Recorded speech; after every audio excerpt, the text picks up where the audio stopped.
करके शिष्य पर अनुग्रह करने की इच्छा मन में ले आचार्य महादेव जी से इस प्रकार बोले, हे देवेश्वर देव, प्रसन्न होइए।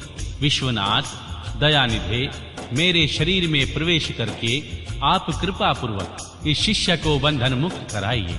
तदनंतर मैं ऐसा ही करूंगा। इस प्रकार इष्टदेव की अनुमति पाकर गुरु उस शिष्य को जिसने उपवास किया हो या हविष्य भोजन किया हो अपने निकट बुलाए।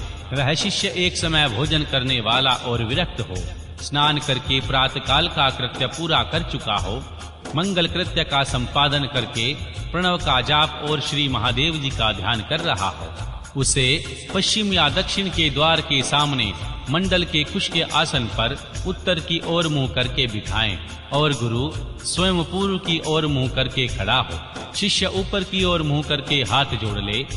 गुरु प्रोक्षणी के जल से शिष्य का प्रोक्षण करके उसके मस्तक पर अस्त मुद्रा द्वारा फूल फेंके।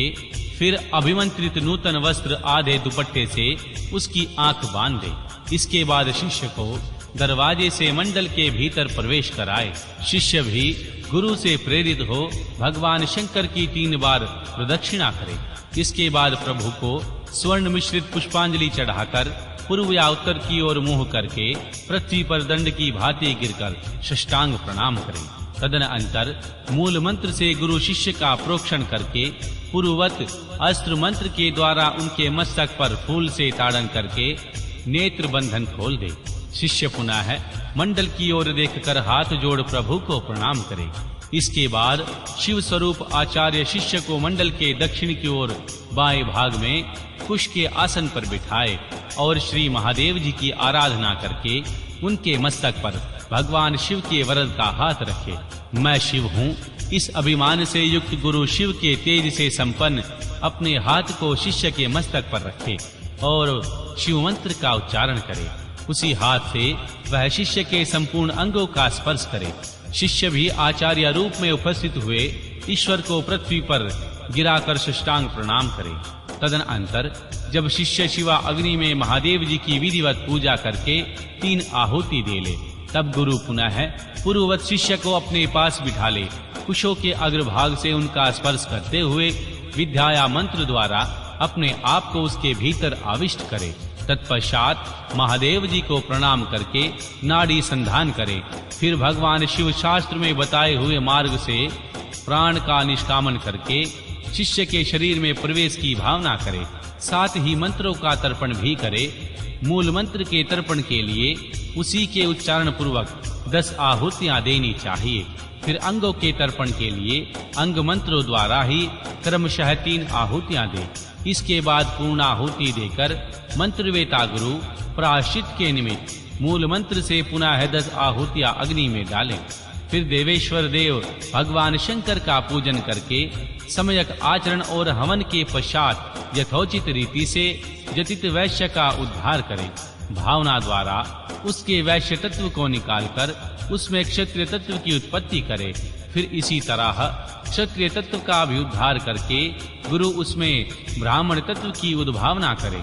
इसी प्रणाली से जनित क्षत्रिय भी उद्धार करके ब्राह्मण बनाए। फिर उन दोनों शिष्यों में रुद्र तत्व की उत्पत्ति करे। जो जाति से ही ब्राह्मण है उस शिष्य में केवल रुद्र तत्व की स्थापना करे। फिर शिष्य का प्रोक्षण और ताड़न करके उसमें आग की चिंगारियों के समान प्रकाशमान शिव रूप आत्मा को अपने आत्मा में स्थित होने की भावना करे। तदनंतर पूर्वोक्त नाड़ी से गुरु मंत्रोच्चारण पूर्वक वायु का रेचन निसारण करे। वायु का निसारण करके उस नाड़ी के द्वारा ही शिष्य के हृदय में उस समय स्वयं प्रवेश करे। प्रवेश करके उसके चैतन्य का नील बिंदु के समान चिंतन करे। साथ ही यह भावना करे कि मेरे तेज से इसका सारा मल नष्ट हो गया और यह पूर्णतः प्रकाशित हो रहा है। इसके बाद उस जीव चैतन्य को लेकर नाड़ी के संघार मुद्रा एवं पूरक प्राणायाम द्वारा अपने आत्मा से एकाकीभूत करने के लिए उसमें निविष्ट करे। फिर रेचक की ही भांति कुंभकार द्वारा उसकी नाड़ी से उस जीव चैतन्य को वहां से लेकर शिष्य के हृदय में स्थापित कर दे। तत्पश्चात शिष्य का स्पर्श उसके शिव से उपलब्ध हुआ हो यज्ञोपवीत को उसे देकर गुरु 3 बार आहुति दे, पूर्णाहुति होम करे। इसके बाद आराध्य देव के दक्षिण भाग में शिष्य को कुश तथा फूल से आच्छादित करके श्रेष्ठ आसन पर बिठाकर उसका मुंह उत्तर की ओर करके उसे स्वस्ति का आसन में स्थित करे। शिष्य गुरु की ओर हाथ जोड़े रहे। गुरु स्वयं पूर्वाभिमुख हो एक श्रेष्ठ आसन पर खड़ा रहे और पहले से ही स्थापन करके सिद्ध किए हुए पूर्ण घट को लेकर भगवान शिव का ध्यान करते हुए मंत्र पाठ तथा मांगलिक वाद्यों की ध्वनि के साथ शिष्य का अभिषेक करे।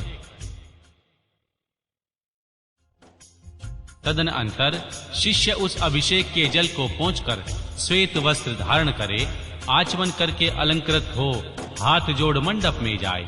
तब गुरु पहले की भांति उसे कुशन पर बिठाकर मंडल में श्री महादेव जी की पूजा करके करन्यास करे। इसके बाद मन ही मन श्री महादेव जी का ध्यान करते हुए दोनों हाथों में भस्म ले शिष्य के अंगों में लगाए और शिव मंत्र का उच्चारण करे। तदनंतर शिवाचार्य अमृत कन्या के नाश, मार्ग से शिष्य का दहन, प्लावन आदि सकलीकरण करके उसके मस्तक पर भगवान शिव के आसन का ध्यान करे और वहां शिव का आवाहन करके यथोचित रीति से उसकी मानसिक पूजा करे।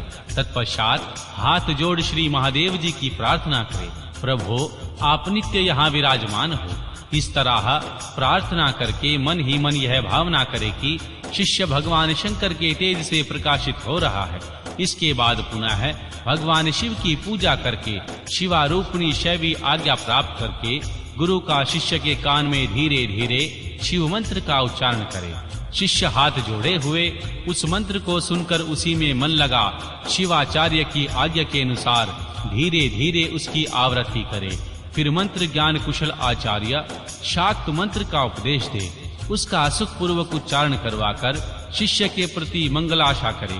तत्पश्चात संक्षेप में वाच्य याचक योग के अनुसार ईश्वर रूप मंत्र का उपदेश देकर योगासन की शिक्षा भी दे। तदनंतर शिष्य गुरु की आज्ञा से भगवान शिव, अग्नि तथा गुरु के समीप भक्ति भाव से प्रतिज्ञा पूर्वक निम्नलिखित रूप से दीक्षा वाक्यों का उच्चारण करे। मेरे लिए प्राणों का परित्याग कर देना अच्छा होगा अथवा सिर कटा देना भी अच्छा होगा, किंतु मैं भगवान त्रिलोचन की पूजा किए बिना कभी भोजन नहीं कर सकूंगा। जब तक मोह दूर ना हो तब तक वह भगवान शिव में ही निष्ठा रखकर उन्हीं की आश्रित हो, नियम पूर्वक उन्हीं की आराधना करता रहे। भगवान शिव ही उसे योगक्षेम प्रदान करें। ऐसा करने से उस शिष्य का नाम समय होगा, उसमें शिवा आश्रम में रहने का अधिकार प्राप्त हो जाएगा। वहां रहने वाले शिष्य को गुरु की आज्ञा पालन करते हुए सदा उनके वश में रहना चाहिए। इसके बाद गुरु करन्यास करके अपने हाथ से भस्म लेकर मूल मंत्र का उच्चारण करते हुए उस भस्म तथा रुद्राक्ष को अभिमंत्रित करके शिष्य के हाथ में दे दे। साथ ही श्री महादेव जी की प्रतिमा अथवा उनका गूढ़ शरीर शिंगलिंग और यथासंभव पूजा होम जाप एवं ध्यान के साधन भी दे। फिर वह शिष्य भी शिवाचार्य से प्राप्त हुए उन वस्तुओं को उन्हीं की आज्ञा से बड़े आदर के साथ ग्रहण करे, उनकी आज्ञा का उल्लंघन न करे। आचार्य से प्राप्त हुई सारी वस्तुओं को भक्ति भाव से सिर पर रख ले जाए और उनकी रक्षा करे। अपनी रुचि के अनुसार मठ में या घर में भगवान शंकर की पूजा करता रहे। इसके अनुसार शिष्य को शिवाचार्य की दीक्षा भी दे। शिवाचार्य के समाचार के विषय में जो कुछ कहा हो, जो आज्ञा दी हो तथा और जो भी कुछ बातें बताई हो, उन सब को शिष्य शिरोधार्य करे। गुरु के आदेश से ही वह शिव गम का ग्रहण पाठन और श्रवण करे, नहीं तो उनकी इच्छा से करे और न दूसरे की प्रेरणा से ही। इस प्रकार मैंने संक्षेप में समय व्याख्या संस्कार समाचार की दीक्षा का वर्णन किया है। यह मनुष्य को साक्षात शिव धाम की प्राप्ति कराने के लिए सबसे उत्तम साधन है। ओम नमः शिवाय। अध्याय 16 षड् शोधन की विधि। श्री उपमन्यु जी कहते हैं, हे यदुनंदन, इसके बाद गुरु शिष्य की योग्यता को देखकर उसके संपूर्ण बंधनों की निवृत्ति के लिए षडोध्वज शोधन करे। कला, तत्व, भुवन, वर्ण, पद और मंत्र ये ही संक्षेप में 6 अवध्या कहे गए हैं। निवृत्ति आदि जो 5 कलाएं हैं उन्हें विद्वान पुरुष कालध्वा कहते हैं।